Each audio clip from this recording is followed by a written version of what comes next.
December 16, 1944. 5:29 hours. Ardennes Forest, Belgium. The snow does not fall. It hangs, suspended in a gray pre-dawn that smells of pine sap, cordite, and diesel exhaust frozen thick in the air. An American sentry from the 106th Infantry Division stamps his boots beside a foxhole near Lochmergerben. His breath ghosts upward. Somewhere beyond the tree line, the forest creaks under its own weight, ice cracking in branches, or something else. Then the horizon ignites. A wall of flame splits the darkness as hundreds of German guns open fire in unison. 105 millimeters and 150 millimeters artillery scream overhead. Nebelwerfer rockets shriek like tearing metal. The ground convulses. Snow leaps skyward in dirty fountains. Pine trunks explode into splinters that sigh through the trenches. The sentry never hears the second barrage. Across a front nearly 80 miles wide, from Monschau to Echternach, the Ardennes erupts. American wire lines snap. Field telephones go dead. Command posts collapse under concussive force. Men who believe this sector to be a quiet rest assignment claw at frozen earth as shells walk methodically across their positions. In the first minutes, confusion reigns. Higher headquarters had called this region a backwater. The Ardennes was a ghost front, suitable for green divisions and exhausted units rotating off the line. Heavy armor could not move through these forests in winter. The roads were too narrow, the valleys too choked with snow. That was the assumption. But beyond the German lines, in darkness carefully preserved by strict radio silence, 3 entire armies have been waiting. Field Marshal Gerd von Rundstedt stands in a forward command post east of the Aue River. His coat collar is raised against the cold.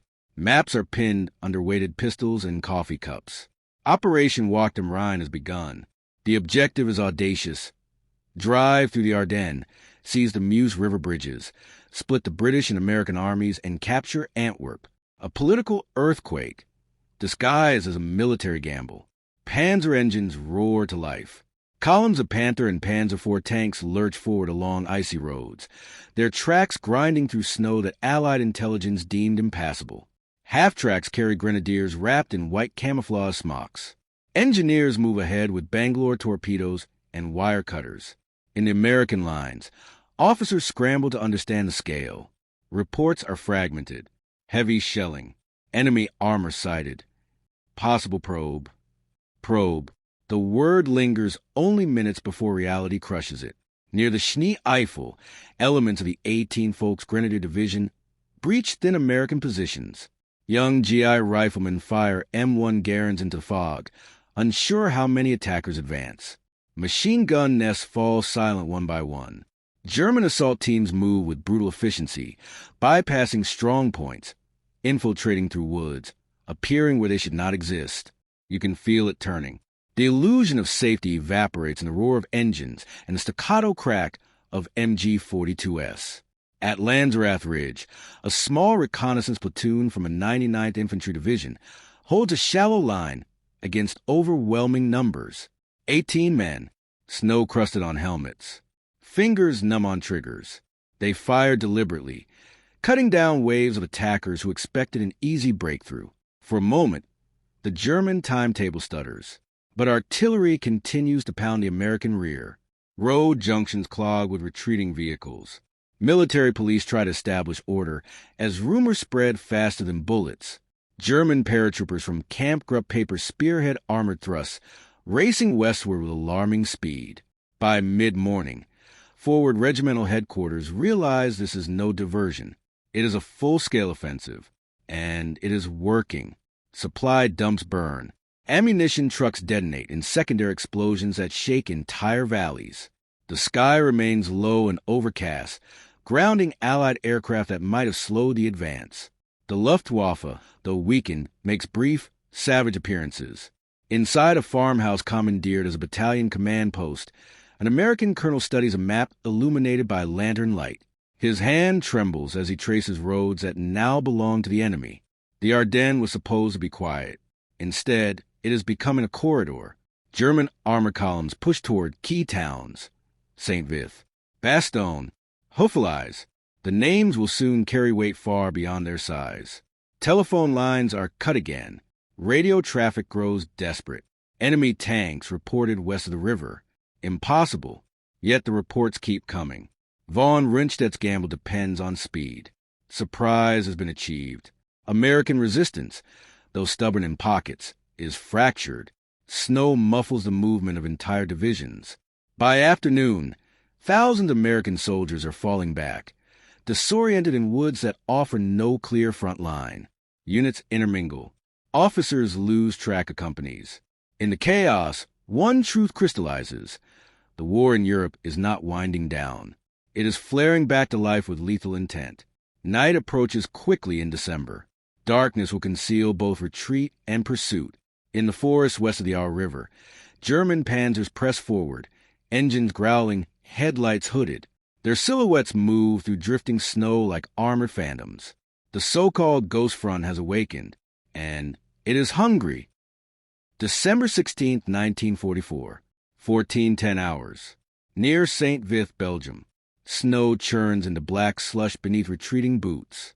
The road west is clogged with jeeps, 2.5-ton trucks, horse-drawn wagons abandoned by Belgian farmers, and Sherman tanks pivoting clumsily in tight village streets. Overhead, the sky remains a sealed lid of gray. No P-47 Thunderbolts. No Allied air cover. Only the sound of German artillery walking closer. By early afternoon, the scale of the assault is undeniable. The German 6th Panzer Army under SS Obergruppenführer Joseph Sepp Dietrich smashes into the northern shoulder of the line, while the 5th Panzer Army under General Otto von Manchefeld punches through the center. To the south, the 7th Army fixes American units in place. It is a three-pronged thrust designed to rupture, encircle, and roll west before the Allies can regroup. At the Schnee Eifel, 2 regiments of the 106th Infantry Division are cut off. German forces seal the exits with armor and infantry, trapping nearly 7,000 Americans in freezing hills. Radio messages grow clipped. Ammunition is low. Casualties mount. Snow fills shallow foxholes as artillery bursts overhead. In St. Vith, Brigadier General Bruce Clark works frantically to organize a defense. The town is a vital road junction. Lose it, and German panzers gain open routes toward the Meuse. American engineers rig bridges with explosives. Anti-tank guns are dragged into position along narrow streets. Shermans of the 7th Armored Division arrive piecemeal, engines overheating from forced marches. Every hour matters. To the north, Camp Grub Paper advances like a spearhead of steel. Panthers and Tiger Tooths grind through villages east of Malmedy. Infantry ride the backs of tanks, white camouflage stark against soot-dark armor. Paper's orders are clear. Drive hard, bypass resistance, seize crossings over the Amblev and Meuse. Speed over consolidation, shock over caution. American roadblocks spring up in desperation. A platoon here. A single 57mm anti-tank gun there. Bazooka teams crouch behind stone walls, waiting for silhouettes to emerge through swirling snow. The first Panthers appear like moving fortresses. A bazooka rocket strikes the glassy plate and shatters uselessly. Machine gun fire sweeps the hedgerows. The roadblock collapses in minutes. Survivors scatter into woods, pursued by bursts of MG-42 fire that slice through tree trunks. Word spreads of atrocities near Bognez Crossroads, where captured American prisoners are shot in a snow-covered field. Fear hardens into fury. Surrender becomes unthinkable. Units resolve to fight even when outmatched. In the center, Manchefeld's panzers exploit weak seams between regiments. German engineers bridge icy streams under fire. Assault guns roll across improvised crossings, while Volksgrenadiers fan out through forests, isolating American companies one by one. You can sense the map bending. Bulges begin to form in Allied lines as German columns push westward, carving deep salients. Headquarters in Versailles and Luxembourg receive fragmented reports. Some officers initially suspect exaggerated claims. Surely the Wehrmacht cannot mount such an offensive in winter. Surely their fuel reserves are too thin. But reconnaissance confirms it. Entire armored divisions are in motion. At Bastogne, a quiet crossroads town with 7 major roads radiating outward, traffic thickens with retreating elements. MPs wave vehicles through in hurried patterns. Ammunition dumps are relocated. The 101st Airborne Division, resting in France, receives sudden orders to move north. Paratroopers board trucks without full winter gear. They do not yet know they are driving into the heart of the storm. Night descends early. German tanks continue advancing under cover of darkness. Infantry patrols infiltrate American rear areas, cutting wires, seizing bridges, spreading confusion. The soundscape changes after sunset. Engines idle in low growls. Occasional flares illuminate snowfields in harsh white arcs. Shadows stretch long between skeletal trees. In one command post west of St. Vith, an American major studies a situation map. Red grease pencil lines that marked yesterday's front are obsolete. He redraws them farther west, then farther still. Telephone calls arrive from isolated units requesting artillery that can no longer reach them. Enemy armor in strength. Request immediate reinforcement. Running low on everything. Some calls end abruptly. By midnight, the German advance has penetrated nearly 20 miles in sectors. Fuel depots captured intact replenished panzers that were expected to stall. American units fight stubborn delaying actions, but coordination falters as communications fail. Von Rundstedt's gamble is unfolding almost exactly as planned. Surprise has fractured the front. Weather shield the advance. Allied commanders scramble to assemble reserves. Yet resistance stiffens in key choke points. Landsrath Ridge delays an entire regiment for nearly a day. St. Vith refuses to fall quickly. Scattered artillery batteries fire until barrels glow, then withdraw in disciplined bounds. The breakthrough is real, but it is not uncontested. As December 17th approaches, German columns push toward the Meuse with growing urgency.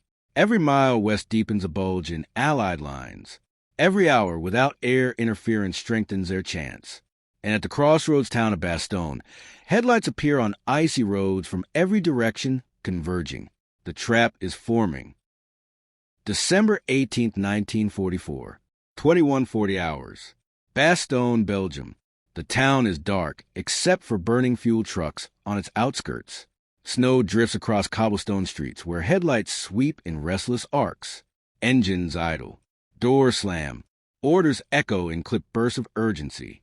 The 101st Airborne Division has arrived. Paratroopers spill from open-bed trucks stiff from the cold, many still wearing lighter field jackets meant for rest billets in France. Some clutch M1 rifles without winter gloves. Others shoulder bazookas and crates of ammunition as they move toward assigned sectors. There is no time for orientation, only direction. North Road, South Road, hold. Brigadier General Anthony McAuliffe establishes his command post in the Heinz barracks. Maps are spread over tables. Coffee cups tremble with distant concussions. Reports confirm what many already suspect. German armored units are closing from multiple axes. Bastogne is becoming an island. 7 roads radiate from this modest town like spokes of a wheel. That geometry is why it matters. Lose Bastogne and the 5th Panzer Army gains open access to the Meuse crossings at Namur and Dinant. The entire Allied front could split apart. Outside the perimeter, Panther tanks advance cautiously along frozen highways. Infantry dismount to probe tree lines. German reconnaissance elements test American defenses, drawing fire from paratroopers dug into shallow foxholes along the approaches. The first clashes are sharp and close. Near Noville to the north, the 506th Parachute Infantry Regiment collides with advancing armor. Shermans from a 10th Armored Division reinforce them. Their 75mm guns firing at point-blank range through swirling snow. A Panther erupts in flame beside a stone farmhouse, its ammunition cooking off in violent bursts. But for every tank destroyed, more appear. By dawn on December 19th, German forces have severed most primary roads into Bastogne. Artillery begins to range in. Shells burst over treetops, showering foxholes with splinters. Medical aid stations fill quickly. Field surgeons work under dim lanterns. Sleeves rolled despite the cold. Blood freezes dark against white sheets. McAuliffe studies incoming reports. Ammunition is adequate for now. Food is limited. Medical supplies are thin.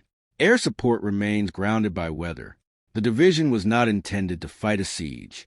Yet, that is precisely what is unfolding. In the woods south of town, Folk's grenadiers infiltrate through snow-laden pines, attempting to identify weak seams.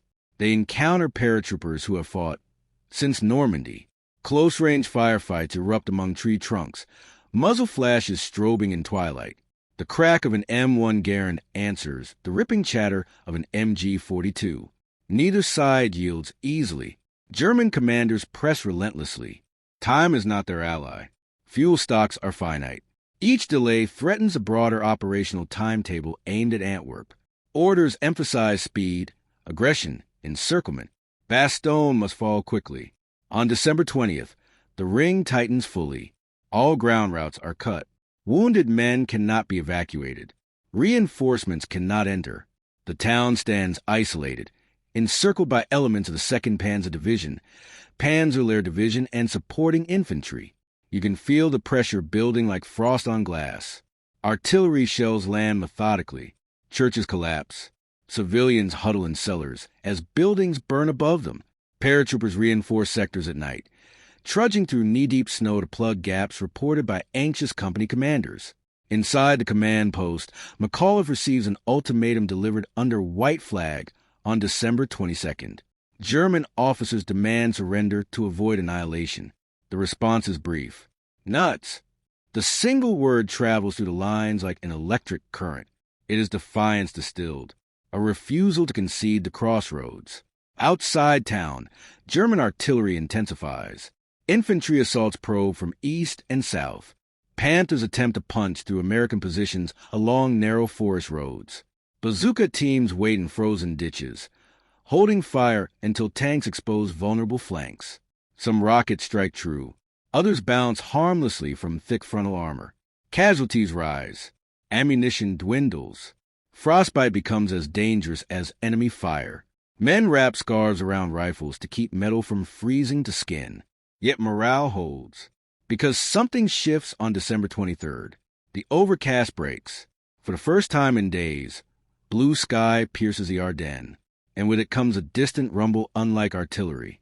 A layered, rising drone. Engines. See, 47 Skitrans appear overhead, escorted by P-47 Thunderbolts. Parachutes blossom against winter sky, drifting down with ammunition, medical kits, plasma, and rations. Some bundles land inside German lines. Many fall where desperate paratroopers race to retrieve them under fire. Hope descends with the supply drops. German commanders recognize the danger immediately. The longer Bastogne resists, the more Allied reserves can reorganize. Patton's Third Army is rumored to be pivoting north in a maneuver few believed possible. Snow continues to fall lightly that evening, settling over wrecked armor and shallow graves alike. The siege is not broken, but the defenders are no longer alone. And somewhere south of Bastogne, tank engines are already turning toward the sound of guns. December 19, 1944, 11:15 hours. Luxembourg City. In a vaulted stone chamber beneath cold electric light, General George S. Patton studies a wall map while rain taps against tall windows. Staff officers stand rigid, boots polished despite the mud outside. The atmosphere is tight, compressed by reports arriving hourly from the Ardennes. The German offensive has torn a hole through First Army's front. Eisenhower demands options. Patton already has won. For days, his G3 operation staff has quietly prepared contingency plans for a rapid pivot north. Third Army, engaged along the Saar, is oriented east, to shift 90 degrees in winter under combat conditions, with armor and artillery across icy roads, borders on reckless. Patton calls opportunity. Within hours of the conference, orders radiate outward through coded messages. Divisions begin disengaging from German forces to the south. Tank battalions refuel. Convoys reconfigure. Artillery units calculate new firing data. The maneuver requires precision. 3 divisions, including the 4th Armored Division, must drive north over narrow Luxembourg roads choked with traffic and refugees. Snow mixes with sleet as columns grind forward. Tank tracks bite into ice. Military police redirect vehicles at chaotic intersections. Engineers clear stalled trucks from frozen ditches. Drivers operate through exhaustion. Headlights dim to slits against the weather. The objective is clear: relieve Bastogne. Back in the encircled town, artillery continues to pound defensive positions. German assault groups probe along the southern perimeter, aware that American reinforcements may attempt to break through. Panthers and Panzer IVs maneuver cautiously through wooded ridges, wary of ambush. Inside foxholes, paratroopers track every distant engine note. Each rumble could signal relief, or another assault. On December 21st, elements of the 4th Armored Division approached the outer German ring. Combat Command advances along the Arlon-Bastogne road, encountering stiff resistance near Martelange and Chaumont. German anti-tank guns are concealed behind stone farmhouses. The 1st Sherman in column erupts as an 88mm round punches through its glacis. The road becomes a killing ground. American tankers deploy smoke, maneuvering off-road through snow-covered fields to flank firing positions. Infantry from the 26th Infantry Division supports the advance, clearing houses room by room. Machine gun fire echoes through narrow valleys. Progress is slow. Every mile is contested. German commanders understand the stakes. If Patton reaches Bastogne, the Bulge risks stabilizing before it can exploit momentum toward the Meuse. Orders emphasize holding the southern approaches at all costs. Meanwhile, north of the town, the situation shifts again. The 2nd Panzer Division pushes west beyond Bastogne, aiming for the Meuse River crossings. For a moment, it seems possible that German armor could reach open country, but fuel consumption becomes critical. Long supply lines through narrow forest roads strain logistics. Allied resistance stiffens at key choke points such as Celles and Dinant. Time, once Germany's ally, begins to slip. On December 23rd, clear skies return. Allied aircraft flood the battlefield. P-47 Thunderbolts strafe German columns. P-38 Lightnings dive on supply convoys. Medium bombers target road junctions east of the Bulge. Explosions ripple along routes that have been hidden beneath cloud cover. In Bastogne, defenders watch contrail streak overhead. The sound of Allied engines steadies nerves. German artillery remains deadly, but the psychological tide shifts. On December 24th, Christmas Eve, Combat Command reaches within a few miles of the encircled town. Resistance intensifies near Assenois. German infantry dig into tree lines supported by self-propelled guns. American tank crews advance cautiously, firing high-explosive shells into suspected positions before moving forward. Inside Bastogne, rations are thin. Wounded fill makeshift hospitals. Yet rumors spread through trenches that Third Army is close. You can feel it in the pauses between artillery barges. On December 26, 1944, at approximately 1650 hours, lead elements of the 4th Armored Division punch through German lines near Assenois. A column of Shermans and infantry fights through sporadic resistance and reaches the southern outskirts of Bastogne. An American tank commander peers through his periscope and sees paratroopers emerging from snow-lined foxholes, waving. The corridor is narrow, fragile, but real. Cheers erupt despite the shelling. The siege is not fully lifted, yet contact is established. Supplies can flow more steadily.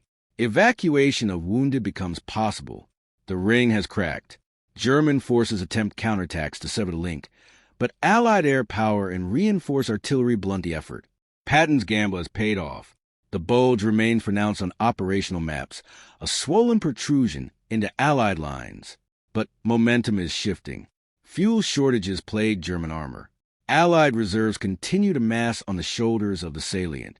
Snow continues to fall lightly over wrecked tanks and shattered villages. The Ardennes has not become the easy corridor Berlin envisioned.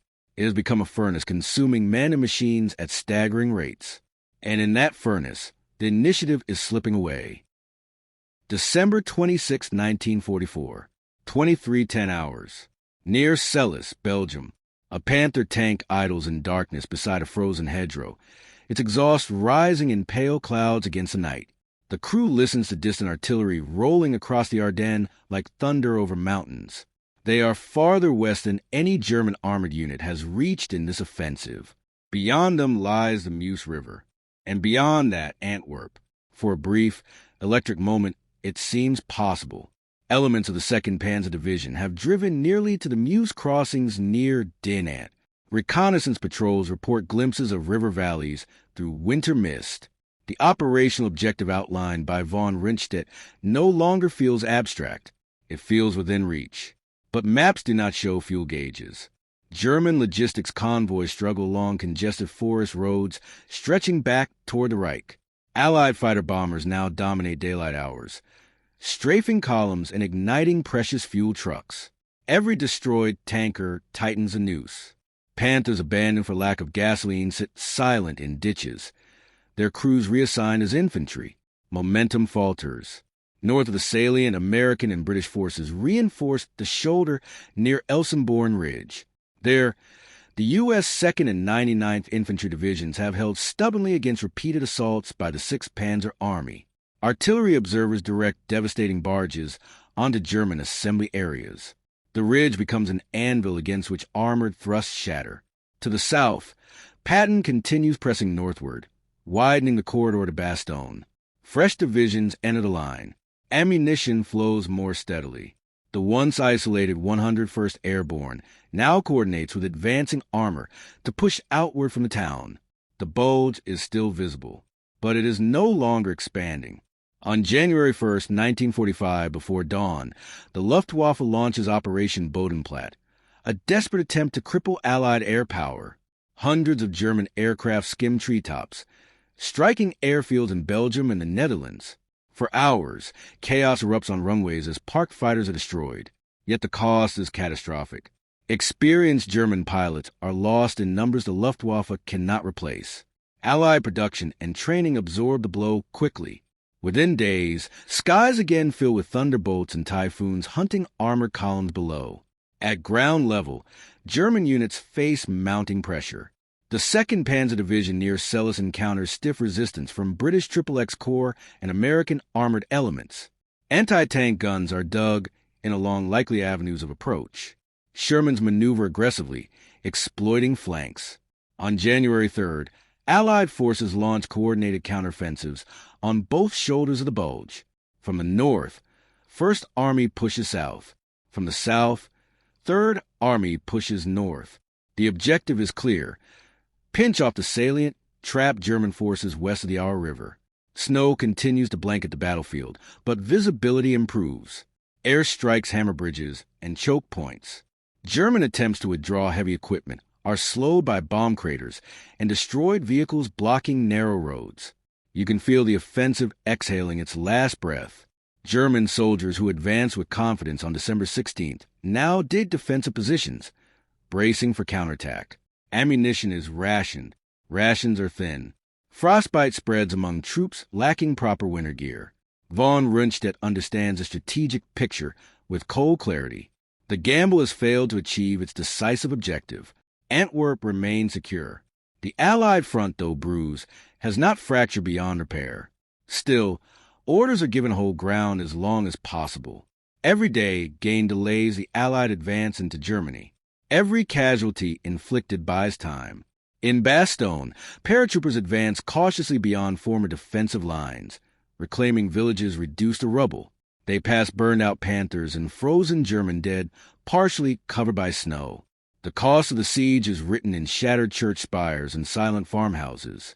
Near Houffalize, Allied units begin converging. Artillery pounds retreating German formations, attempting to disengage. Engineers work frantically to repair roads for advancing armor. Coordination improves daily as communications stabilize. The high water mark has passed. At Celles, the Panther that once idled within sight of the Meuse now sits abandoned, its fuel tanks dry. Its crew retreats east on foot, blending into infantry columns moving through forests under intermittent air attack. The dream of splitting the Allied armies dissolves into a fighting withdrawal. By mid-January, German forces begin pulling back toward original lines, destroying bridges behind them. The Ardennes Offensive, once bold and explosive, contracts under relentless pressure. Snow falls again, softer now, settling over wreckage that stretches mile after mile. The bulge on Allied maps shrinks steadily. But the cost has been staggering. Tens of thousands killed, wounded, or missing on both sides. Entire towns reduced to ash. Divisions mauled in weeks of combat that feel like years. The Ardennes was supposed to be the place where Germany reversed its fortunes. Instead, it has become the crucible that drains its last armored reserves. And beyond the forests of the east, the borders of the Reich wait, closer than. January 8, 1945, 6:30 hours. Ardennes Forest, Belgium. A pale winter sun creeps over splintered treetops as American artillery opens in coordinated fury. The counteroffensive is no longer defensive reaction.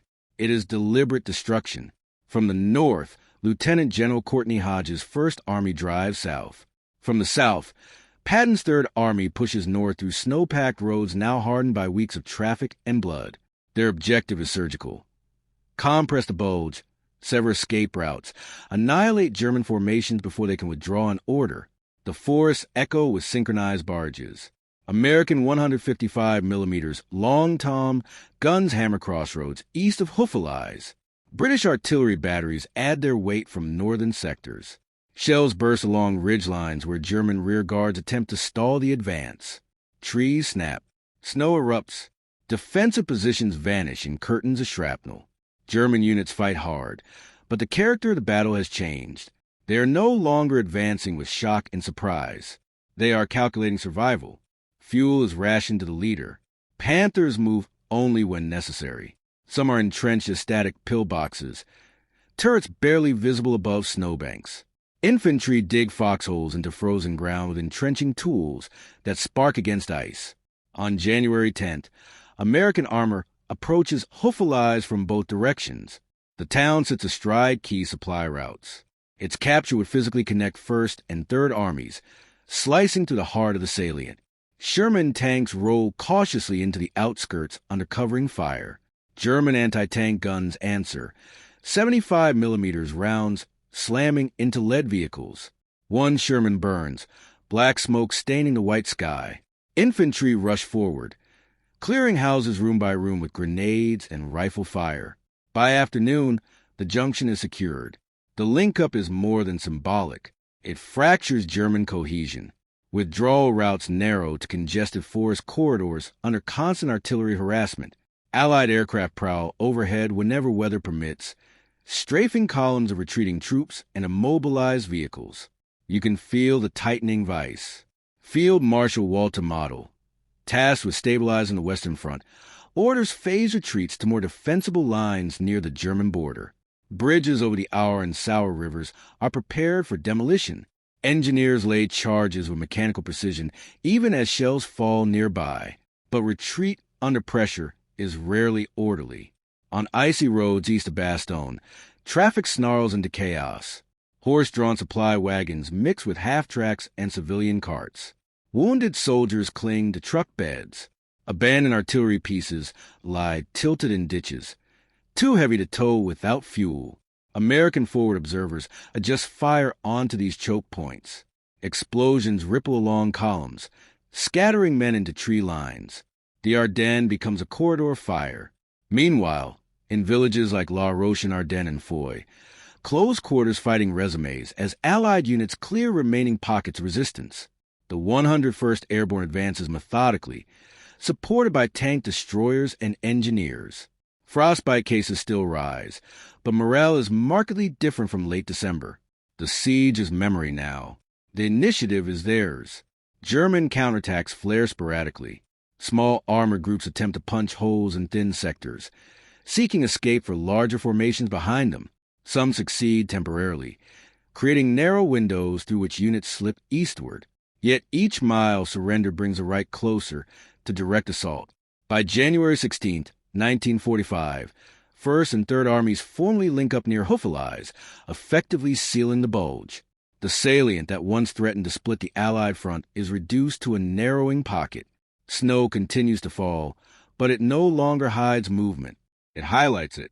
Allied reconnaissance aircraft photograph columns withdrawing toward the Siegfried Line. Intelligence officers mark weakened divisions on updated situation maps. The once vaunted panzer formations are shadows of their December strength. Tanks destroyed, crews depleted, fuel exhausted. The Ardennes Offensive has cost Germany irreplaceable reserves. On the ground, American infantry moved through forests where the initial barrage erupted weeks earlier. They passed shattered artillery positions and frozen bodies half buried by drifting snow. The quiet is deceptive. Occasional sniper fire cracks through trees. Mines detonate under unwary boots. The war remains lethal even in retreat, but the strategic picture is irreversible. By late January, German forces had withdrawn largely to positions near their original line of departure. The Bulge collapses inward, maps flattening back into a more familiar shape. In Bastogne, civilians emerge cautiously from cellars. Churches stand roofless. Entire neighborhoods are rubble, yet American flags hang from shattered windows. Trucks roll steadily east, carrying ammunition for the next phase, because this was not the end. The Ardennes was Germany's final great gamble in the West. It failed to capture Antwerp. It failed to split Allied armies. It failed to halt the advance toward the Rhine. What it did accomplish was something else. It proved that the war, even in its final winter, could still erupt with terrifying force. It tested leadership, endurance, and the fragile thread of assumption that had labeled the Ardennes a quiet sector. That illusion is gone forever. Ahead lies the Rhine River. Beyond it, the industrial heart of Germany, and the armies that survived the frozen forest are already preparing to cross. February 23, 1945, for 55 hours. West bank of the Ruhr River, Germany. Mist coils low over the water as American engineers crouch beside assault boats, their breath fogging in tight bursts. Across the river, German positions wait in darkness, machine guns already sighted on likely crossing points. The Ardennes is behind them now. The frontier of the Reich lies ahead. Artillery shatters the silence at precisely 5 o'clock. Thousands of guns unleash a barrage that rolls eastward in calculated waves. The ground trembles as shells pound German defensive lines, targeting bunkers, crossroads, and suspected artillery nests. The counterstroke born in the Ardennes has become a sustained offensive aimed at the Rhine. The cost of the winter battle is evident in every formation. Divisions rebuilt with replacements move alongside veterans who survived Bastogne, St. Vith, and Elsenborn Ridge. Faces are leaner, movements more deliberate. The confidence is different now, tempered by what December revealed. German resistance remains fierce but diminished. The Panzer Divisions that spearheaded the Ardennes Offensive are under strength. Tanks are scarce. Fuel scarcer. Many units fight as ad hoc infantry groups, their armored identity reduced to patches on worn uniforms. At the Ruhr, assault boats push off under covering fire. Bullets stitch the water surface. Some craft overturn in the current. Soldiers scrambling toward the far bank under machine gun bursts. Engineers work with mechanical focus, erecting pontoon bridges. As shells fall nearby, this is no longer a gamble. It is methodical attrition. Beyond the river, American armored columns advance through towns scarred by earlier air raids. Sherman tanks rumble past factory skeletons and shattered rail yards. Civilians watch from doorways, silent, exhausted. The Ardennes Offensive drained Germany's operational reserves in the west. Now the Wehrmacht fights defensively along prepared lines, hoping terrain and fortifications can compensate for dwindling manpower. But Allied logistics operate at an industrial scale.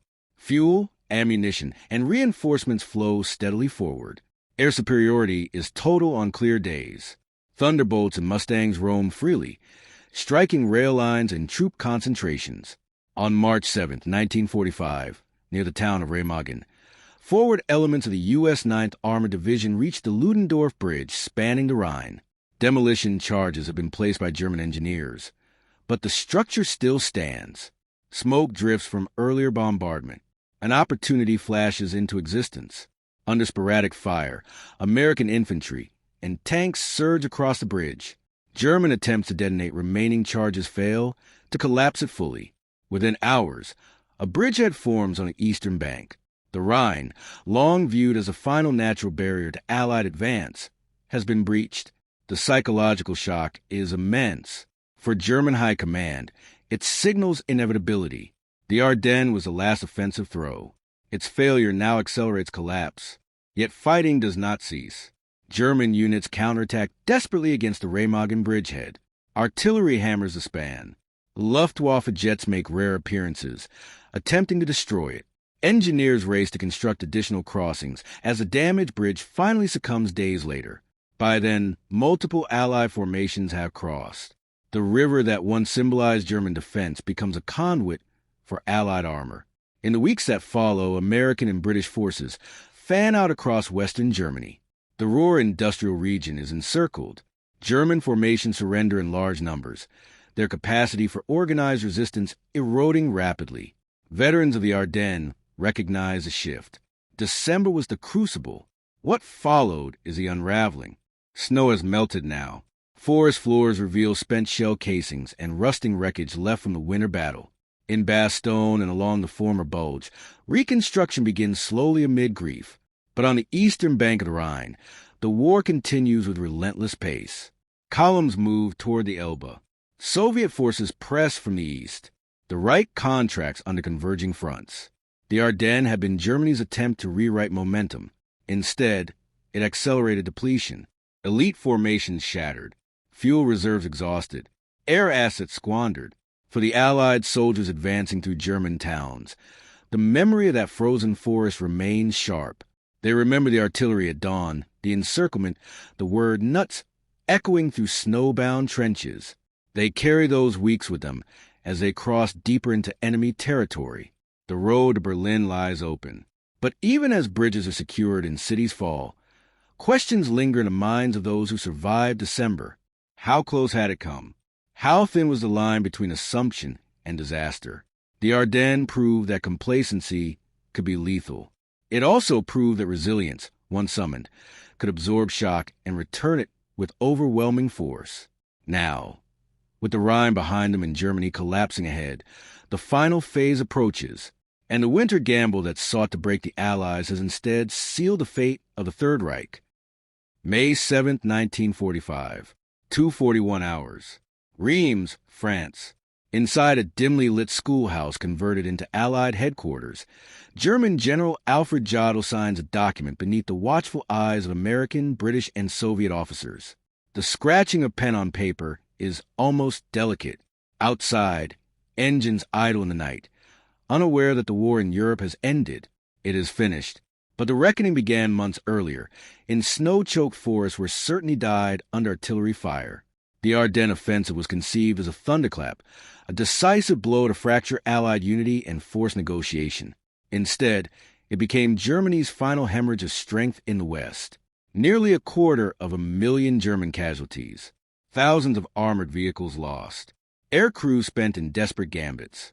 For the Allies, victory came at terrible cost as well. Over 80,000 American casualties in 6 brutal weeks.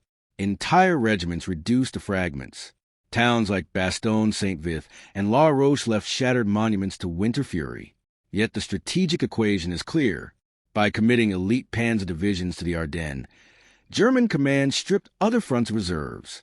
When the offensive stalled, those losses could not be replaced. The Western Front stabilized, then surged forward.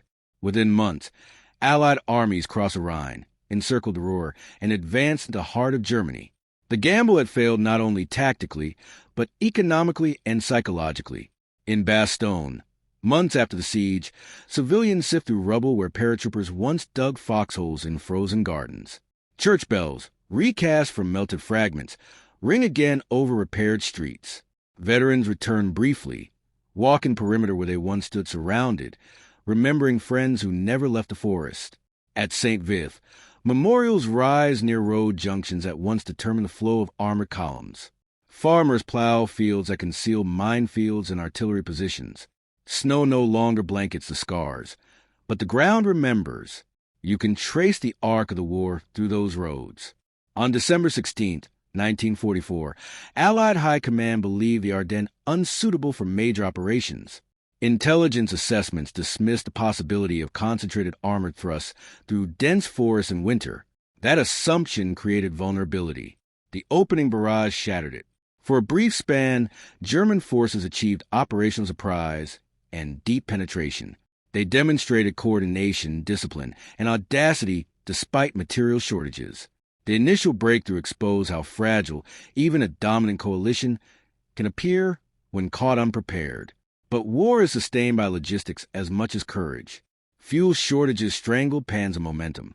Narrow forest roads created bottlenecks vulnerable to air attack, whether that once shielded the offensive cleared at a critical moment. Allied industrial capacity absorbed losses and replenished formations at a scale Germany could no longer match. Most decisive was resilience at key nodes. Landsrath Ridge delayed critical timetables. Elsenborn Ridge held the northern shoulder firm. Bastogne denied the crossroads essential for exploitation. Patton's pivot north compressed what might have become a strategic fracture into a contained bulge. Each point of resistance compounded delay. Delay compounded depletion. Depletion ensured collapse. In the final accounting, the Ardennes became a graveyard not only of soldiers, but of illusion. The illusion that surprise alone could reverse overwhelming material disparity. The illusion that morale could substitute for fuel. The illusion that one bold stroke could restore a crumbling regime. For those who fought there, the memory is sensory and immediate. The metallic scream of Nebelwerfer rockets at dawn. The frozen stiffness of rifle bolts in sub-zero trenches. The hollow thud of artillery impacting snowpack ground. The smell of diesel mingled with pine sap. History often reduces campaigns to arrows on maps. The bulge appears as a temporary swelling, then a contraction. But on the ground, it was a test of endurance measured hour by hour. In Reims, as Jodl finishes signing, Allied officers exchange restrained nods. No celebration erupts in that room. The cost is too fresh, too personal. Outside, somewhere in the quiet French countryside, a convoy of American trucks moves east, unaware that hostilities will cease within hours. Drivers think of home, of winter nights in Belgium, of friends buried under white crosses marked December 1944. The Ardennes was meant to be Germany's resurgence. Instead, it marked the beginning of the end in the West. The forest that once echoed with artillery now stands silent. Snow melts into streams that carry fragments of twisted metal toward distant rivers. And the lesson endures. Never assume the quiet front will remain quiet. Never mistake exhaustion for defeat. In that frozen winter, when the world believed the war nearly finished, it surged back with lethal force. And in surviving that surge, the Allies proved something decisive. Resilience, when tested breaking, can become unbreakable.